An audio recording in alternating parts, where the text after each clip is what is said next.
우리 전체 말씀을 한 절씩 교독하고 마지막 절은 또 우리 함께 읽겠습니다. 통치자들아 너희가 정의를 말해야 하거늘 어찌 잠잠하냐. 인자들아 너희가 올바르게 판결해야 하거늘 어찌 잠잠하냐.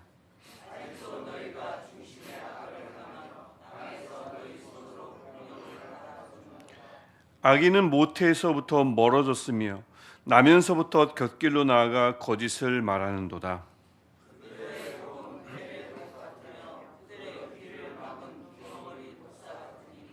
술사에 흘리는 소리도 듣지 않고 능숙한 술객의 요술도 따르지 아니하는 독사로다.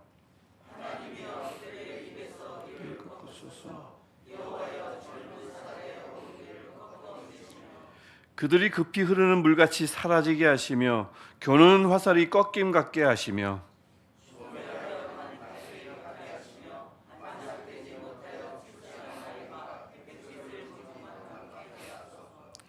가시나무 불이 가마를 뜨겁게 하기 전에 생나무든지 불붙는 나무든지 강한 바람으로 휩쓸려 가게 하소서.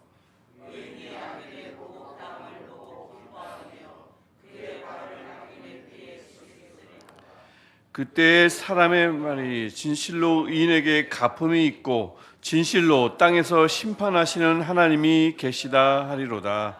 아멘. 우리 어제 보았던 57편의 말씀 중에 이런 말씀이 있었습니다. 하나님이여 내 마음이 확정되고 확정되었사오니 내가 노래하고 내가 찬송하리이다.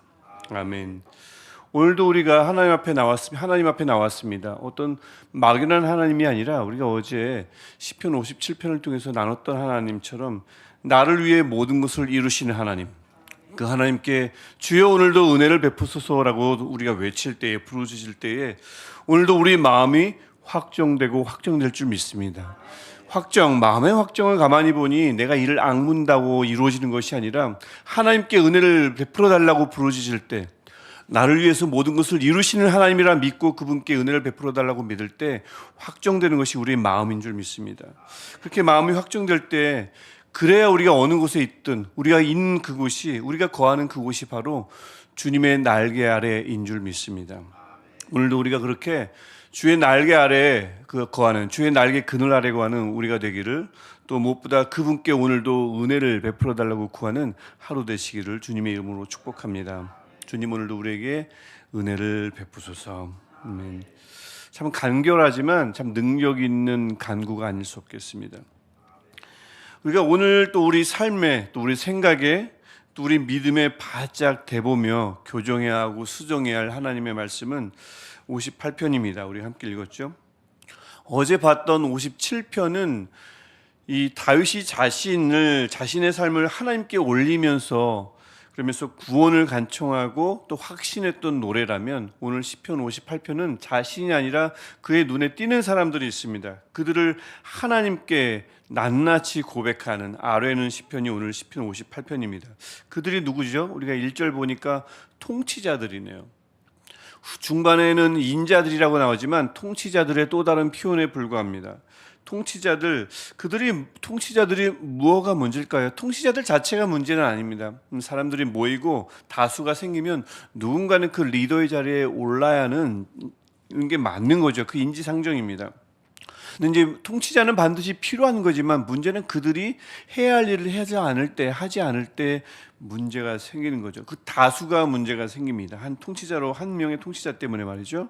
이 1절을 보면 그 통치자들이 정의를 말하지 않았습니다. 그 다음에 올바른 판단을 하지 않았습니다. 그리고는 침묵했다고, 잠잠했다고 두 번 반복되고 있죠. 왜 그랬을까요? 왜 침묵했을까요? 왜 정의를 말하지 않고 올바른 판단을 하지 않았을까요? 판결을 내리지 않았을까요? 2절이 말합니다. 이게 그들이 마음의 중심에, 그러니까 중심, 레브는 중심이자 마음입니다. 마음에 악이 있기 때문입니다. 그 악이 겉으로 드러난 거지, 그들은 악하지 않은데 어쩌다 보니 실수로 정의를 말하지 않고 올바름을 판단하지 않은 것이 아닙니다. 그들의 중심에 악이 있기 때문에 그게 행동으로 드러난 거죠.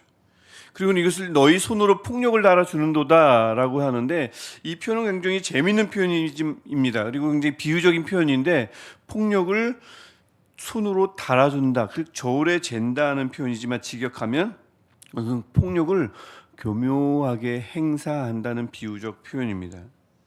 그러니까 이 정의와 올바름, 이게 부재할 때 사람들 누가 희생을 당할까요? 많은 사람들이 희생을 당하고, 특별히 그런 정의를 말하지 않을 때 억울한 사람이 생기고, 올바른 판결을 내리지 않을 때 보호받지 못하는 사람들이 굉장히 많겠죠. 억울함이 계속해서 늘어날 겁니다.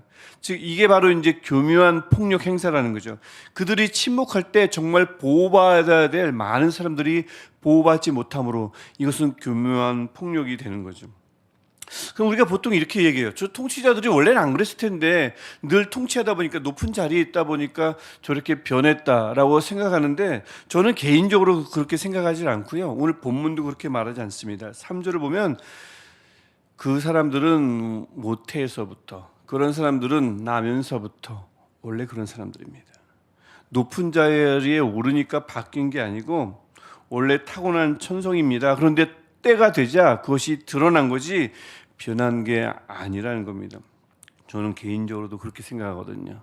제가요, 만약에 좀 시간이 지나고 담임 노릇하다가 바뀌면 제가 변한 게 아니고 원래 그런 사람이라고 저는 생각해요. 그렇게 여겨주세요. 저 원래 그런 사람이었는데 때가 되자 그게 드러난 겁니다. 원래 괜찮았다가 바뀐 게 아니라, 오늘 본문도 그렇습니다. 나면서부터 그 악한 통치자는 나면서부터 곁길로 간 사람이죠. 원래 나면서부터 진실을 말할 줄 모르는 사람이었는데 하나님의 뜻이라 지금까지 잘 포장했던 겁니다. 그 포장 기술이 떨어진 거죠. 듣는 사람들의 기술이 어쩌면 더 늘어났을 수도 있겠습니다. 진실인 척 했지만 결국 거짓이었고, 가만히 되돌아보니 그 모든 것은 자신의 욕망을 채우기 위한 포장이었음을 알게 되는 거죠. 갑자기 드러난 게 아니라 이제 밝혀진 겁니다. 원래 그랬는데. 그래서 4절을 보면, 그리고는 이 사람이 정말 정의를 말해야 될 땐 말하지 않고 정말 해야 할 말은 말하지 않으면서 괄호 열고 약자에게는 괄호 닫고, 본문에는 없으니까 독서를 마구 내뿜습니다. 독은 뱀의 독 같으며. 독서를 마구 내뿜고 그 사람들을 짓누릅니다. 그런데 말은, 독서는 내뿜는데 문제가 뭡니까? 듣질 않아요. 뱀처럼 귀가 없습니다. 말은 하는데 듣질 않으니 소통 불가죠. 그 5절을 보면 술사와 술객, 이들을 합리화시키는 것이 아닙니다. 웬만하면 이들의 그 홀리는 소리에 넘어갈 수 있는데 그 소리조차 넘어갈지 않을 정도로 귀가 막혀 있다, 듣질 않는다는 것을 강조하는 표현입니다. 그러니까 그러니 듣지 않는 권력자, 통치자, 소통의 길이 막히는 리더, 늘 고립되어 있죠. 혼자 있습니다. 외롭습니다. 하지만 고립되어 있습니다. 그러니 외로운 그 속에서 아무것도 듣질 않으니 그가 하는 일, 관심 있는 일은 욕망을 채우기 바쁠 뿐입니다. 그럼 이게 어떻게 할까요? 자리는 높죠. 힘은 강하죠. 듣지는 않죠. 한번 말 뱉으면 독설이죠. 어마무시하죠. 어떻게 합니까? 이렇게 막아설 방법이 없을 때 시편 기자 다윗은 이렇게 얘기합니다. 하나님께 넘기는 수밖에 없다는 거죠. 그래서 6절에서 하나님이여 라고 하나님을 외칩니다. 하나님만이 해결해 줄 수 있다는 간절한 고백입니다. 뭐라고 기도하죠? 때려달라고 하는 것이 아니라 이를 뽑아달라고 얘기합니다. 이를 뽑아주십시오. 어금니를 꺾어내십시오. 그 유대인들의 전형적인 그 방법이에요. 그러니까 이라는 것에 뿔도 권력의 상징이지만 아주 난폭한 사람들의 그 힘이 이로 발산을 한다고 생각하고, 그래서 많은 유대인들이 메시아가 올 때 그 메시아가 하는 일이 뭐라 생각했냐면, 에녹서를 보더라도 에녹 사서라는 책이 있는데 그 보면은 메시아가 오면 이방인들의 일을 다 뽑아버릴 거라는 그런 기대를 잔뜩 갖고 있었습니다. 원펀치 쓰리강냉이 들어보셨는지 모르겠어요. 그 일을 뽑아버리시는 메시아, 굉장히 강력한 누군가를 지칭할 때 그는 일을 그러니까 일을 뽑는 것이 굉장히 어려웠나 봐요, 고대. 그렇죠? 생각해보면 특히 어금니를 뽑을 기술이 있었을까요?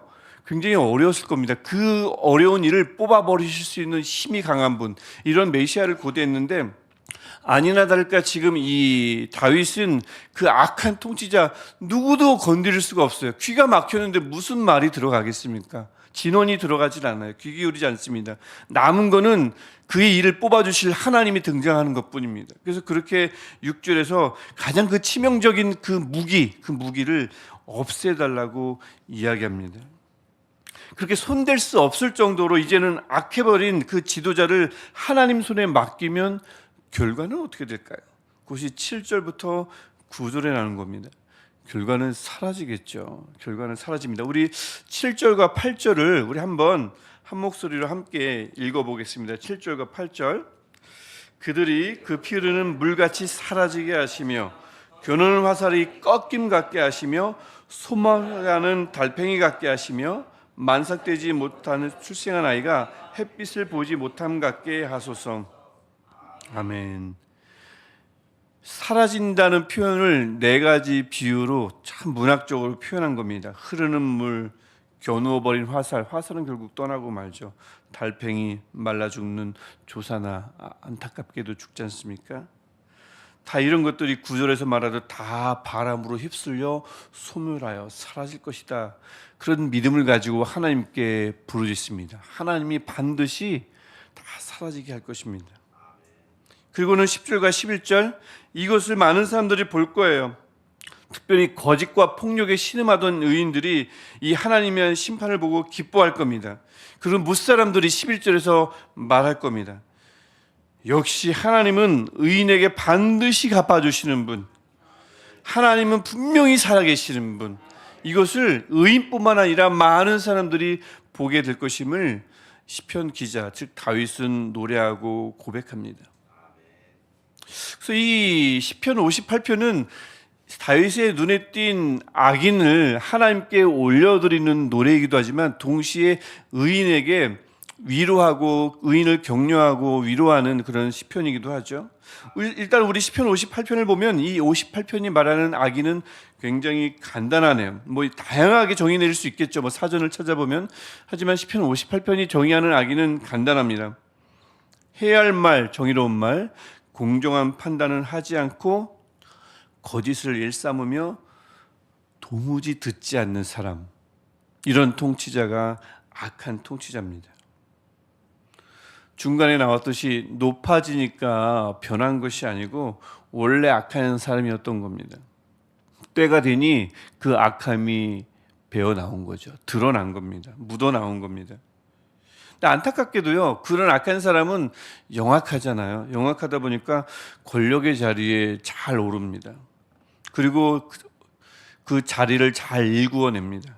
그래서 높이 만들죠. 그래서 그렇게 높은 자리를 만들어내든 획득하든 해서 오르면 많은 무고한 사람들이 희생됩니다. 신음하죠. 오늘 말씀은 그런 악인에게 우선 말씀하는 하나님의 말씀입니다. 하나님을 믿는다고는 하지만 하나님은 안중에도 없이 권력에 취한 이런 악한 통치자들에게 58편은 외칩니다. 하나님은 시퍼렇게 살아계신다고요. 그리고 하나님은 그런 통치자를 절대 내버려두는 법이 없다고 말씀합니다. 지금은 그 강한 힘을 믿고 활개칠 줄 모르나 결국은 다 뽑히고 허망하게 사라질 것임을 오늘 시편 58편은 사뭇 무섭게 그들에게 외치고 있습니다. 한번 생각해 보십시오. 하나님이 시퍼렇게 살아계신다는 이 표현이, 그래서 보면 누구에게나 똑같은 의미는 아니라는 것을 알 수가 있어요. 가만히 보면 그 살아계심이 악인에게는 큰 재앙입니다. 우리 이 땅에 오셨던 예수님도 마찬가지죠. 예수님이 오셨다는 것이 뭐 미망인이나 사마리아 여인이나 가늠하다 잡힌 여인이나 나면서부터 맹인이나 백부장이나 베드로의 장모님이나 예수님이 살아계심, 하나님의 살아계심이 눈으로 가장 분명하게 드러나는 것이 예수님의 성육신이잖아요. 그 예수님이 나타나셨을 때 그것이 그들에게는, 제가 방금 언급한 그들에게는 구원이었습니다. 그들에겐 즐거움이었습니다. 그들에겐 기쁨이었습니다. 그런데 그 예수님의 나타나심이 서기관과 바리새인, 사두개인, 또 더 넓히면 부자 청년에게는 오히려 재앙이었습니다. 이 사두개인이나 이 서기관들은 말할 것도 없이 부자 청년도 한 번도 당하지 못한 것을 예수님을 만나고 당하잖아요. 근심했습니다. 집으로 돌아갔습니다. 늘 축복받으며 사람들의 칭찬을 받으며 하나님이 얼마나 저 집안을 사랑하시면 저 집안을 저렇게 부유하게 만들고 저 어린 청년을 승승장구하게 할까. 단순하거든요. 1세기는 그 집안이 잘 되면 하나님의 축복이 그곳에 있는 것입니다. 1 더하기는 2 너무나 단순한 공식입니다. 그 청년은 태어나면서부터 늘 사람들의 칭송을 받고 자랐을 텐데 다름 아닌 예수를 만나고 다름 아닌 살아계신 하나님을 태어나서 가장 가깝게 경험하고 나서는 처음으로 근심하며 집으로 돌아갔을 겁니다. 하나님이 살아계신다는 사실이 누구에게나 같은 의미는 아니구나라는 것을 알 수가 있죠. 그 살아계심이 하나님의 강력한 임재가 누구에게는 매서운 재앙이 되고요, 누구에게는 위로와 격려가 됩니다. 우리에게는 무엇이 되어야 될까요? 우리에게는 그 하나님의 임재가, 우리에게는 그 하나님의 살아계심이 우리에게는 위로와 격려가 되어야 되죠. 저는 그렇게 꼭 돼야 된다고 믿습니다. 하나님의 임재는 우리에게 소망이 되는 줄 믿습니다. 재앙이 아니라 말입니다.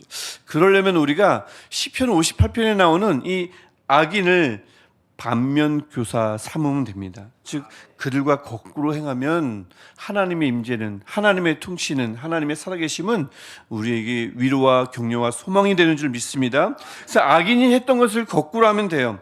우리 일단 악인은 하나님께 맡기죠.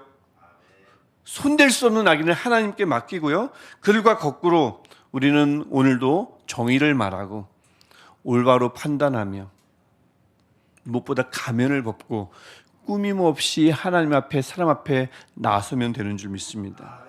그리고 명령하고 가르치고 말하는 데만 열심 내지 말고 듣는 것도 잘 들어야 할 줄 믿습니다. 그래서 소통하는 사람이 되어야, 그래서 스스로 자기를 고립시키지 말아야, 그러면 58편의 이 악인과 정반대의 삶을 살고, 그렇다면 하나님의 살아계심이, 그렇다면 하나님의 임재가 우리에게 위로와 격려와 소망이 되는 줄 믿습니다. 정리하면 이거예요. 잘 말하고 잘 듣고 진실하게 하루하루를 살아간다면 하나님의 살아계심은 우리에게 복입니다. 오늘도 또 앞으로도 하나님의 살아계심이 늘 힘과 격려와 소망이, 위로가 되기를 주님의 이름으로 축복합니다. 그래서 주님 오늘도 우리에게 은혜를 베푸소서. 기도하겠습니다. 하나님 오늘도 우리에게 은혜를 베푸소서. 시편 58편의 말씀을 우리에게 잘 들려주옵소서. 하나님, 우리가 주변에 우리가 알고 있는 악인은 하나님께 맡깁니다. 주의 손으로 책임져 주시고, 주님 오늘 우리는 또 남은 여생 우리는 그 악인과 거꾸로 가는 삶을 살겠습니다. 늘 정의를 말하기를 힘쓰며 올바로 판단하며 가면을 쓰지 않으며 끊임없이 하나님 앞에 진실하게 나오고 사람들을 진실하게 대하며 명령하고 가르치는 것에 열심내는 것이 아닌 듣고 또 듣는, 그래서 우리에게 소통하시기 위해서 먼저 찾아오신 하나님을 닮아 우리도 소통하는 데 힘쓰는 의인이 되겠습니다. 주님, 그럴 때에 하나님 우리에게 나타나 주시고 하나님 우리를 다스려 주시고 하나님의 살아계심을 우리에게 보여주셔서 순간순간 그 하나님의 임재가, 하나님의 살아계심이 우리에게 복이 되게 하시고 우리에게 위로가 되게 하시며 우리에게 소망이 되게 하옵소서. 주님, 우리 남은 여생에 우리에게 은혜를 베풀어 주옵소서. 주님, 우리가 또 오늘 이 시간 그 하나님께, 나를 위하여 모든 것을 이루시는 하나님께 아뢰일 때에, 부르짖을 때에 주님 우리 기도에 오늘도 응답하여 주옵소서. 예수님의 이름으로 기도합니다. 아멘. 하늘에 계신 우리 아버지, 아버지의 이름을 거룩하게 하시며 아버지의 나라가 오게 하시며 아버지의 뜻이 하늘에서와 같이 땅에서도 이루어지게 하소서. 오늘 우리에게 일용할 양식을 주시고 우리가 우리에게 잘못한 사람을 용서하여 준 것 같이 우리 죄를 용서하여 주시고 우리를 시험에 빠지지 않게 하시고 악에서 구하소서. 나라와 권능과 영광이 영원히 아버지의 것입니다. 아멘. 오늘도 우리가 살아계신 하나님께 우리가 간절히 하나님께 아뢰고 집으로 안전하게 돌아가시겠습니다. 살아계신 하나님, 역사하신 하나님, 인자하신 하나님, 주님 오십시오. 주님 하나님의 살아계심을 보여주십시오. 주님 나타내십시오. 하나님의 정의로움을 나타내십시오. 주님 땅의 주의 그 성실하심을 보여주십시오. 지금도 일하고 계신 그 하나님의 그 역사하심을 보여주십시오. 주님, 많은 사람들이 정의가 분별되지 않고 말하여지지 않을 때 하나님 나타나옵소서. 하나님, 그것이 교묘한 폭력으로 많은 사람들에게 휘둘러질 때에 주님 그 폭력을 막아주옵소서. 하나님, 그것들을 모든 것들을 그치게 하시고 하나님 그들이 그 악을 막아주시며 하나님 책임져 주옵소서. 하나님의 손에 맡깁니다. 하나님께 맡깁니다. 도무지 어찌할 바를 할 수 없는 소통하지 않으며 말은 하지만 기가 막힌 목소리를 내뱉지만 기가 막힌 이들을 주님 맡깁니다. 하나님이 통치자들 하나님 손에 맡깁니다. 주님, 그들 이를 뽑아주셔서 무력하게 하시고 주님 하나님의 손으로 인하여 사라지는 역사를 일어나게 하시고 오늘 통치하는 모든 이들은 모든 리더는 정의를 말하게 하시고 모든 통치자는 올바른 판결을 내리게 하시며 모든 통치자는 거짓을 버리고 하나님 앞에 진실한 마음으로 돌아오게 하시고 하나님 우리 앞에서부터 귀가 막히며 망하기만 하는 그들의 마음 하나님 온전히 치유받게 하옵소서. 하나님 책임져 주옵소서. 그들 귀가 열리게 하든 그들이 정의를 말하게 하든 그들이 그 독서를 멈추게 하든 하나님의 뜻대로 하나님의 방법대로 하나님의 일을 적용해 주시는 주님, 그들을 향해 하나님께 아뢰을 뿐만 아니라 주님 이 은혜로운 하나님, 역사하신 하나님, 살아계신 하나님께 나 자신을 보게 하시고 나 자신을 돌아보게 하셔서 나는 혹시 그런 악인은 아닌가, 나는 혹시 여전히 말하기만 하고 듣지 않는 소통 불가의 사람은 아닌가 돌아볼 줄 아는 우리를 되게 하여 주옵소서. 하나님께서 오늘 우리 정의를 말하는 하루 되게 하시고 하나님 오늘도 우리 마음속에 주님의 말씀을 심어주셔서 특별히 58편을 따라 올바른 판결을 내리며 진실한 사람 되게 하시고 가면을 쓰지 않게 하시며 하나님 앞에 아멘 나와 말씀도 듣게 하시고 청정하게 하시고 사람들의 진언의 교육을 주라는 그런 사람 되게 하옵소서.